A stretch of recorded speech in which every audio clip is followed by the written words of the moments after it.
Hello and welcome to Media Strikes Back. We've got another fun-filled episode for you, and I'm here with the famous Tommy Kay. How are you, Tommy?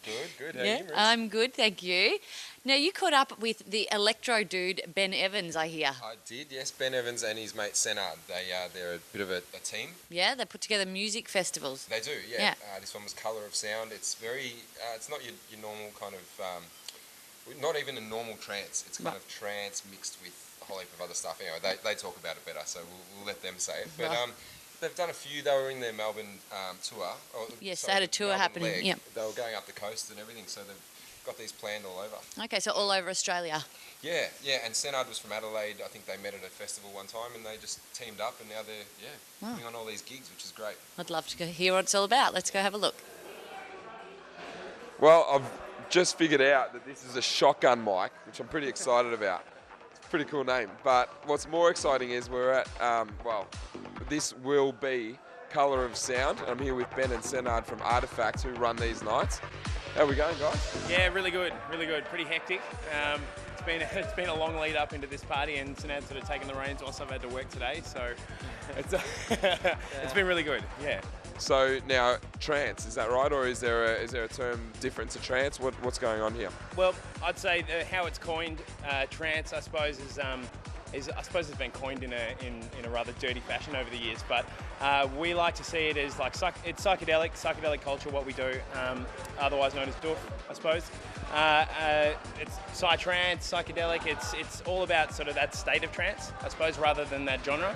And yeah, that's what we like to represent here. That big course of sort of trance over the night, and all of its variables. Now we're at Brown Alley in the city, so this is where we're at for the Melbourne show. But apparently this is going all the way up the coast as well. Is that right?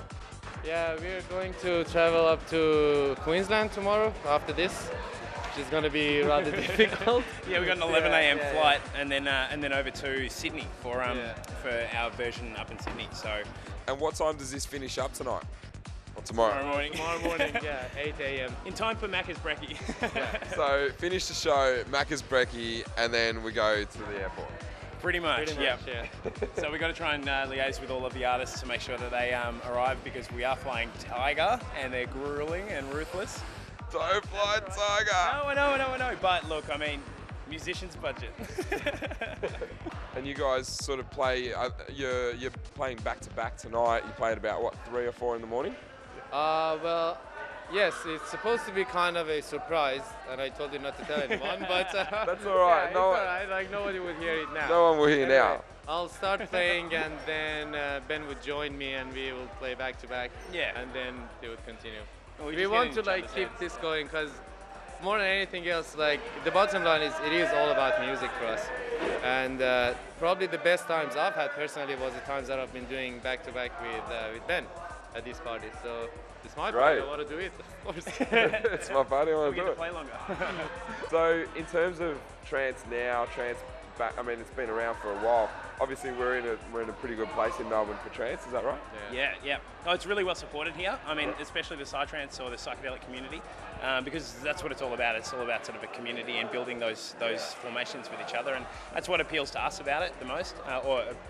And it's how everyone relates to each other and grows and builds on that as well. And music being a huge part, friendship, family, art, everything, and it all really feels good. So we're all out there to have a lot of fun, and it's not so much the trance that, you know, you're fresh out of school, your 18-year-olds will go and blast in the Rod Laver Arena or anything. We'd prefer to go out bush for 5 days and really get amongst it and do it properly. Yeah, exactly. Well, I saw as you came in, just hugs and hello and, you know, rushing around seeing everyone. So it's very community-based. For me personally, Melbourne has provided a very good platform to bring this psychedelic culture, psychedelic music, not mainstream in the sense of, yellow magazines, tabloids, but mainstream in the sense of introducing this story, which a lot of people are kind of afraid of, to ordinary people, and say, no, we are people like you that want to have a good time. It just doesn't sound like this stuff that you listen to on radio usually. But and then when we see the newcomers that come to our gigs every so often, they end up coming and bringing their friends, and this is I think our reward more than anything else, just to introduce this whole thing in a decent manner, proper, You know? Well, we want to create a platform where new generations can really get into it. So rather than having sort of your parents frowning upon electronic music or frowning upon the industry, we want to create a level playing field where it's really artistic, it's nice, and it's creating a nicer platform. So it's sort of challenging the status quo with governments and social perception and all that sort of stuff. So by what we're doing in whatever way we can do it, we want to create that platform so that people's parents can be like, hey, yeah, you should study electronic music or you should study digital arts or something like that because there's a great service or a great facility, rather than, hey, no, bugger that, you should be a lawyer or you should do something that's socially prone. Don't be a lawyer. No, but have a lawyer as a friend. Yeah, have a lawyer as a friend, for sure. Yeah, do that. Well, that's good. So, I mean, look, you guys are, about half an hour from starting the event, so we're going to... I actually have to start sound check There kind you of like go. now. So, yeah. But thanks for having a chat with us. Very much. And, Thank you and we'll very be back much. to see you guys while you're doing your thing. Well, that was something different. Do you get into the electro scene much, Tom? I don't think I'm as far into it as they are, but I don't mind the odd festival here and there. And Do, I'm do, sure- do, do, do. Yeah, Yep. it's part of, I mean, you put on the radio these days and that's what you hear, whether Yeah. it's Triple J or Nova or mainstream or not. Yeah. There's a lot of electro coming through. So, It's definitely a beat that sticks into your head, so it's yeah, a good thing. my dad calls it repetitive beat music. Yeah. So, I mean, it's not for everyone, but I know where he's coming from, but yeah. I think Melbourne loves it. It's good, and we welcome all kinds of different music, of course. So. Absolutely. Sounds good. All right, we'll go to break and we'll catch you soon.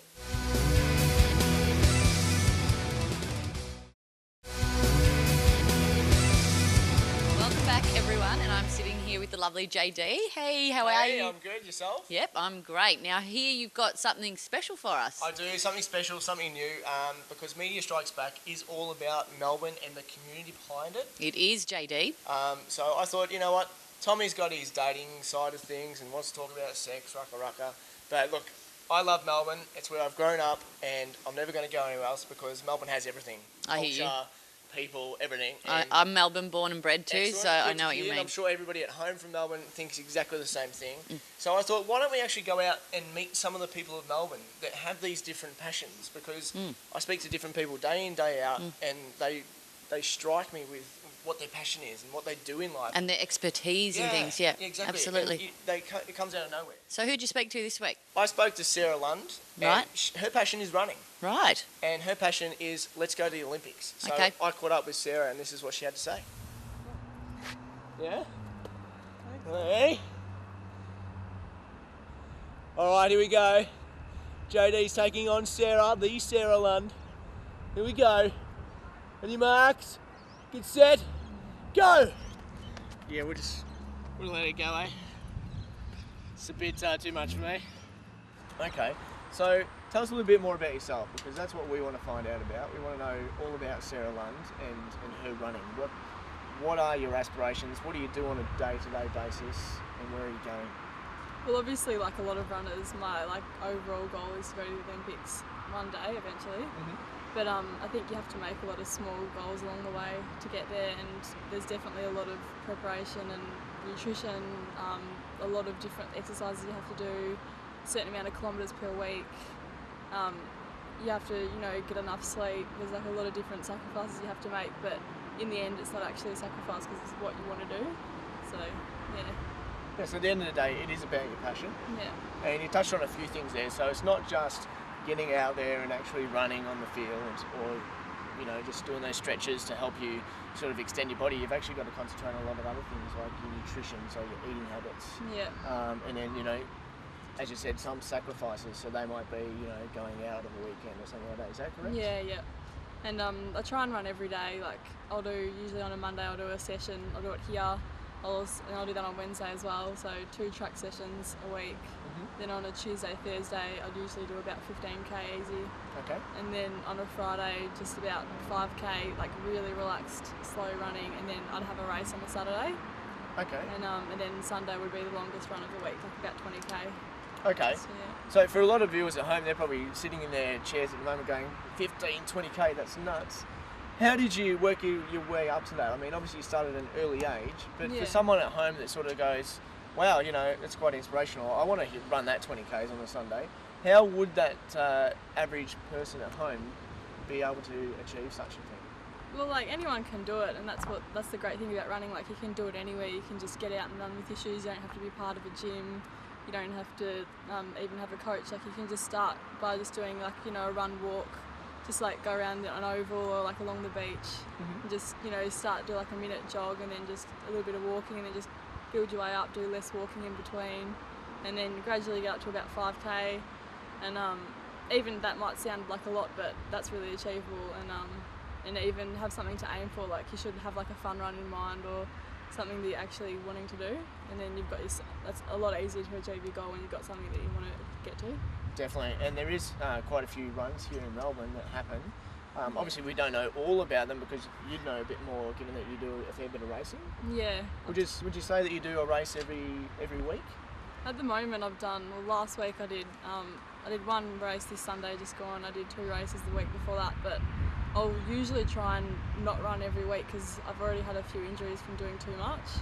So like I had a whole year off running at one point because I was just really racing every week. I had a netball game on a Saturday, did a race that day, had another race on a Sunday. Wow. And it would just be too much, and then I had a whole year off because I had a stress fracture and like that was the worst thing ever. So now I'm a lot more careful with looking after your body and making sure you have enough rest between, and Great, okay. And probably one last question to try and tie it all in: family life and social life. How is that affected by your passion and obviously your determination here with your running?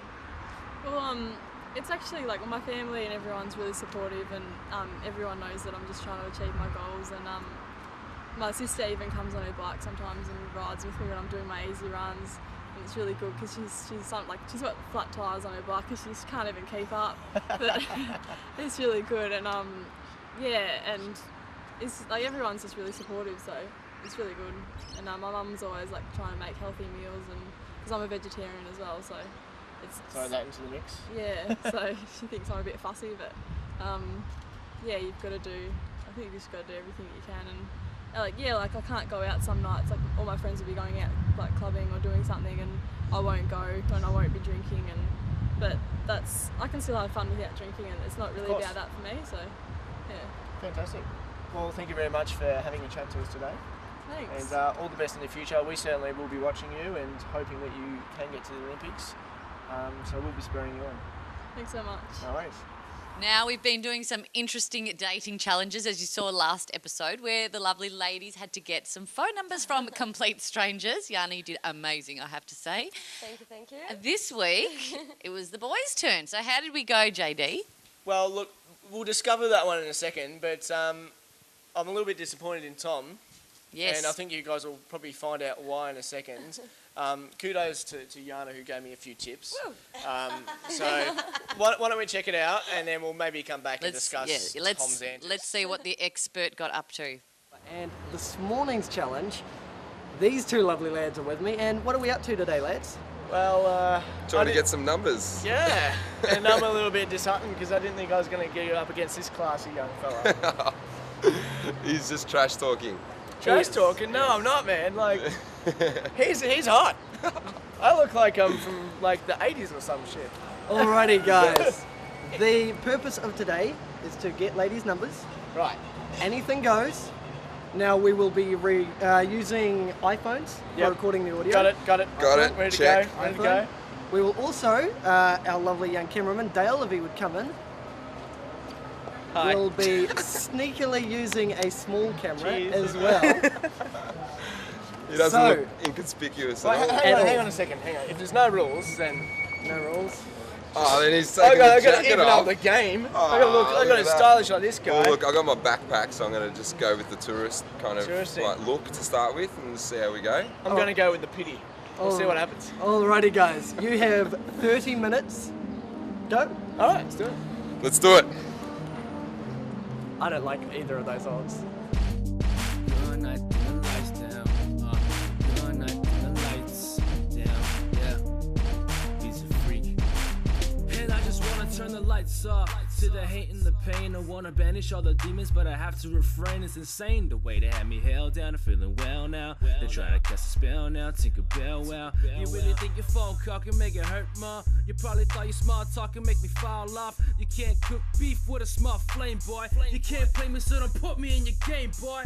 I guarantee that I'm a nice guy, spitting fire in a shirt, pants, and a white tie. The attire marking a man of his desire, despite the black and white lies. Truth is not your right size. We ain't dealing with fashion or your endeavors to match. With cameras be flashing and on our nets will be snapping. That's when you see me attacking, so step aside and let me at him. Rest in pieces, rest in pieces. That's the only way we'll have it.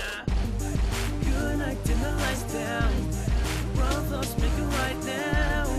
It's time to put 'em down. It's time to put 'em down. Say good night. Good night, dim the lights down. Wrong thoughts, make it right now. It's time to put 'em down. It's time to put 'em down. Say good night. I'm on my way to chasing dreams. You're getting kinda chubby, all you do is chase cream. Greedy children tearing seams. You think you picture perfect, we skip to the next scene. Ain't it funny how I haters still listen to my streams? They know I'm right there, but they step into my screen. I'm a roll off, finish in the paint. NBA grade, airwalk and moonwalk, double MJ. Next step of the year, just to kick off my career. I'm so proactive, you're a blemish, disappear. Never ripped a hoodie, never broke a sweat. Better under pressure, I'm diamond blessed. Well, what happened there? We've got someone here to defend himself, I think. Oh, yeah, come on. What happened? Like, it's Mr. Zilch Donut Man over here. Pretty sure we said that we're not going to talk about what we're doing, okay? Now, your tactics were not honest. This guy. They were too honest, maybe. Joanna, teach him some tricks. Look, you know, I would, but then all the honeys will be stolen from me if I teach Tom my tricks. Yes, you can't let all the cats out of the bag. Look, you know what? He was using me as a prop to beat me. Hey, it worked. It worked, all right? I think Tom's just a little bit upset that he didn't win, but maybe try again next time. Yeah, that's right. Sore loser. You should probably vote for Collingwood as well. Just don't be genuine. All right, guys, thanks. We'll go to a break and we'll see you soon.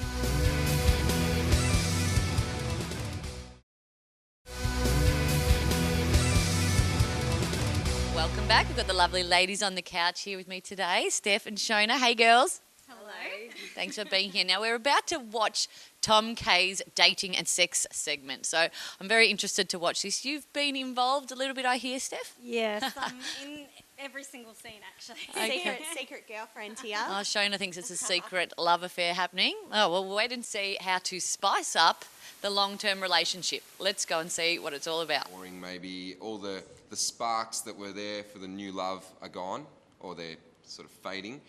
What do you do? How do we fix this? So what I've thought of is, firstly, a holiday is always a good thing.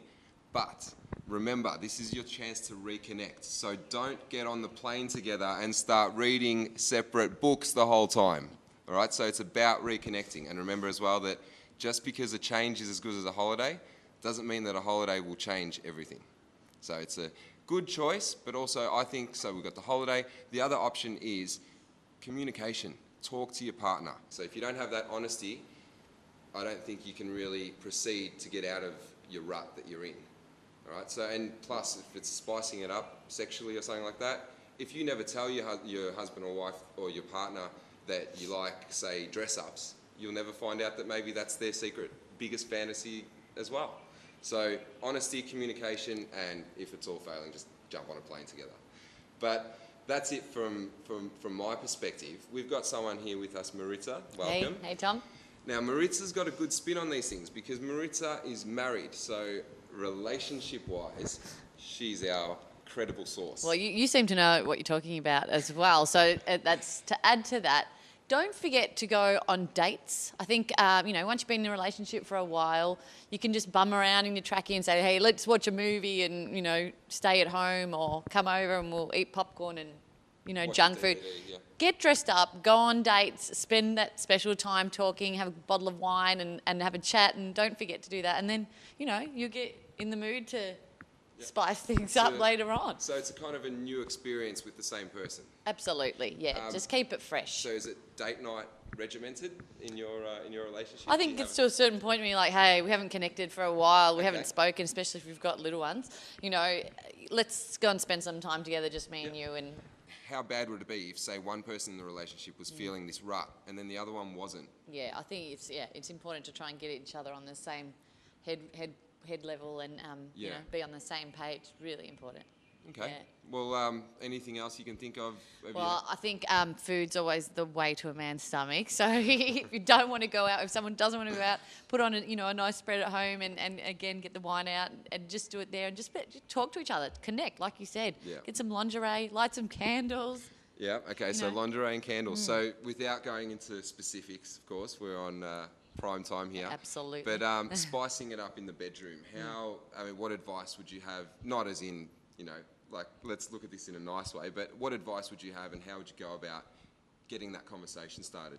Just spend time together and talk, as you said, communicate, and then, you know, once you start having a laugh, you'll just ease into what you want to do. So, yeah. Okay, Keep great. it nice, Tom. Well, look, here's to honeymoons and them not being forever. Okay, so there's obviously a lot of work to be done after the honeymoon period. Any other questions about it, feel free to give us a bell, facebook.com/Media Strikes Back, and check out the page as well for our topics in weeks to come. Thanks, guys. Well, how was that for a very special guest? That was me, yeah? Now, as you know, I've been in a long-term relationship and I'm married. But what do you guys think about it? How would you spice up a relationship? Well, my thing is food.